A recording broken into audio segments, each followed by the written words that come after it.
د هر حاجت د پوره کېدو دپاره د یا لطیفو د وظیفه کو درې دېرش کرته وکړي نو الله جل شانه به دې تمام حاجتونه پوره کړي.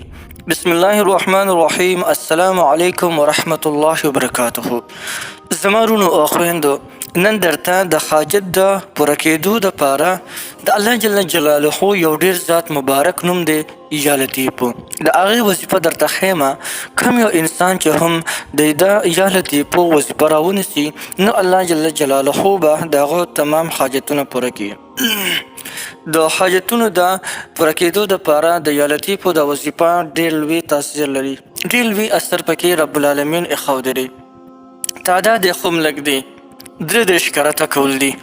33 کرته به دغه وظیفه د یا لطیفو په کم وخت کې کوو نو هغه ځای درته ښیمه او هغه وختونه هم درته ښیم، بلکې د دې وظیفې درته مکمل طریقه او ډیټیل ښیمه.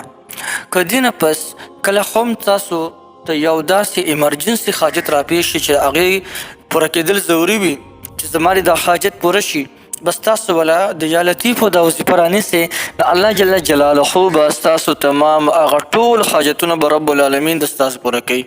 دا داسې پاورفل وظیفه ده.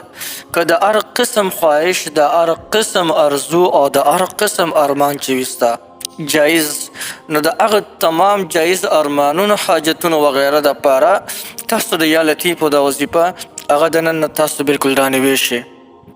د وظیفې کولو طریقه دا ده چې څنګه د فرض لمونځ نه سلام وګرځئ نو د هر فرض لمانځه نه پس 33 کرته یا لطیفو وظیفه کوه او بیا 33 کرته یا مجیبو وظیفه کوه. د ټولو اول به 33 کرته یعنی 13 او 3 کرته یا لطیفو وظیفه وکړي او بیا به 33 کرته یا مجیبو وظیفه وکړي. او کلم چې د یا مجیبو او د یا لطیفو وظیفه کې نو ذهن کې به د خپل حاجت دغه به ځان ته په تصور کې راولې چې زما دغه پلانکې حاجت دی او دا حاجت دی الله جل جلاله زما پوره کړي. دا هر فرض لمانځونه پس پابندۍ سره دا عمل کوه.